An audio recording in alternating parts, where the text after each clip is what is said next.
यार मैं बाकी सारे मॉड्यूल्स अच्छे कर लेती हूँ, बट जब स्पीकिंग की टर्न आती है तो मेरा कॉन्फिडेंस वेवर हो जाता है।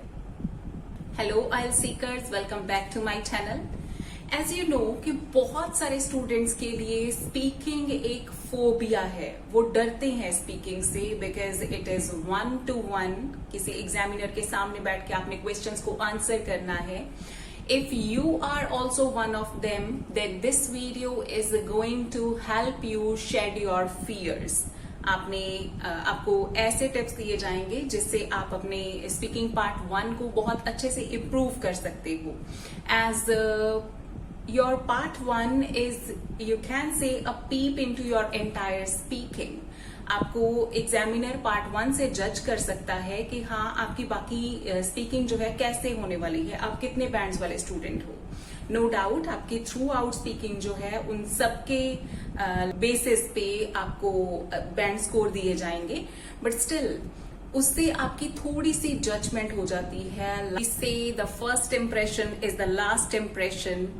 No doubt it doesn't apply here fully, पर it will give you the confidence कि हाँ मैंने अच्छा बोला, मेरी बाकी स्पीकिंग भी अच्छी होने वाली है। And to the examiner also it gives the impression कि ये अच्छा स्टूडेंट है, हाई बैंड स्कोर करेगा। Okay, so let's begin with our IELTS speaking improvement journey. First of all, be confident. Forget about everything else. Calm down your tensed nerves. बहुत सारे students को speaking का phobia होता है what it is going to be, but जो आपने preparation की हुई है it is simply the presentation of that thing only. तो फर्स्ट ऑफ ऑल अपनी सारी डर खत्म करके कॉन्फिडेंस फील करो अपने अंदर एंड बी रेडी कि हमने सब कुछ प्रिपेयर किया हुआ है। खुद की प्रेपरेशन रखो, it is going to boost your confidence. And the person who is going to conduct your speaking exam is nobody else but a human being. तो उसके सामने आप अपने आइडियाज दे रहे हो। इसको एग्जाम सोच के खुद नर्वस होने की बजाय सिंपली थिंक कि आप अपने आइडियाज प्रेजेंट कर रहे हो।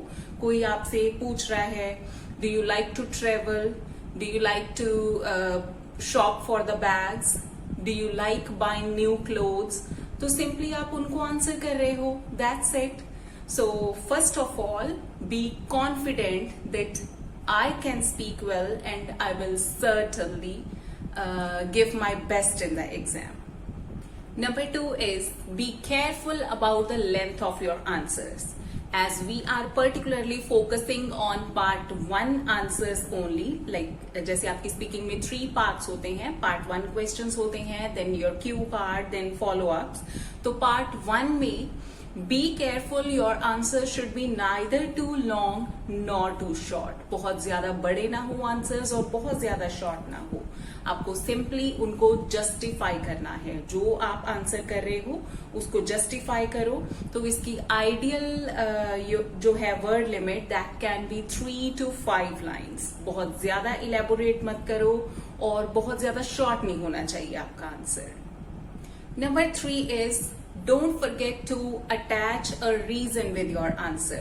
जैसे जो भी क्वेश्चन पूछा गया है आपसे, like do you get up early in the morning, उसे सिंपली एक लाइन में आंसर करके मत छोड़ो, yes I like to get up early in the morning. एक तो इसको चेंज करने की कोशिश करो, एज इट इज क्वेश्चन को अपने आंसर में रिपीट मत करो।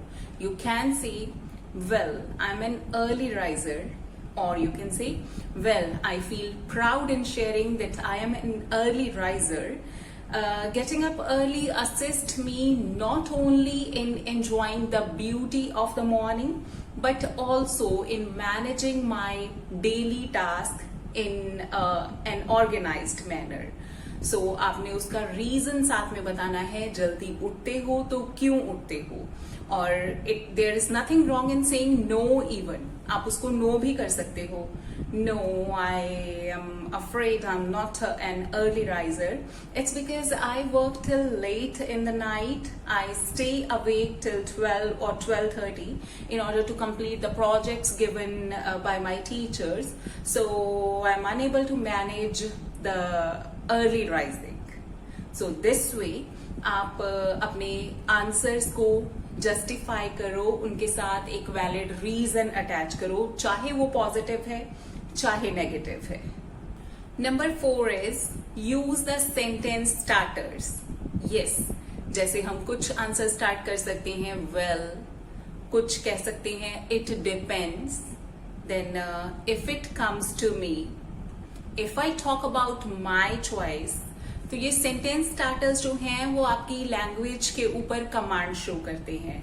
जैसे हमने अगर कोई हमारी नेटिव लैंग्वेज में हमसे पूछता है कि आपको चाय पसंद है या कॉफी, तो हम सिंपली ये कहने की बजाय मुझे चाय पसंद है, मुझे कॉफी पसंद है, हम सिंपली ये कहने की बजाय हम कहेंगे कि सिचुएशन पे डिपेंड करता है, जब मैं like then we can give the detail.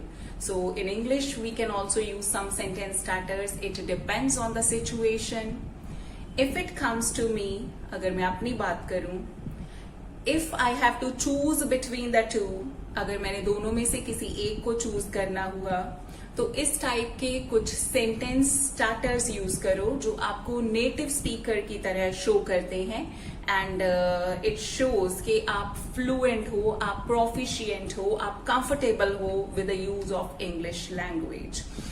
Sentence starters के लिए I have a detailed video जिसमें आपको पूरी इंफॉर्मेशन मिल जाएगी कि कौन से सेंटेंस स्टार्टर को किस वे से यूज करना है और किस आंसर के लिए कौन सा जो सेंटेंस स्टार्टर है वो एप्रोप्रिएट है। For that I will mention the link on the end screen, वो आप क्लिक करके देख सकते हो। It is going to assist you a lot for the sentence starters. Number 5, last but not at all the least, अपने answers को fully justify करो। Justify in the sense, बहुत सारे स्टूडेंट्स को आपने बोलते हुए सुना होगा कि हमें एग्जामिनर ने वाई बहुत बार पूछा। It happens when you are unable to justify your answers. आपको एग्जामिनर जो पूछ रहा है आप उसका आंसर नहीं कर रहे, जो उसका मेन पॉइंट है आप उस पे नहीं आ रहे। That is why is repeated by the examiners. So अपने आंसर को फुली जस्टिफाई करो, उसके आपको जो पॉइंट्स लगते हैं उनको इंक्लूड करो अपने आंसर में। तो इस वे से अगर आप जस्टिफाई करोगे तो आपसे वाई ज्यादा नहीं पूछा जाएगा। I am sure this video is going to assist you in hitting a high band score in your IELTS speaking exam. Apart from this, in points के अलावा और फ्लुएंसी आपने थ्रू आउट मेंटेन करनी है, गुड वोकैबुलरी यूज करनी है, phrases और idioms का यूज करना है, कोहेरेंस मेंटेन करना है, आपकी स्टोरी जो बनाते हो क्यू कार्ड में that must be appealing. There are many other points, these points are to be taken care of in your IELTS speaking part 1. So I'm sure that you will keep on working on your weak areas and will surely reach your target band score. Keep visiting the channel for more such informative videos. Keep supporting by hitting the likes, making the comments, as well as sharing the videos with your friends. Thanks for watching.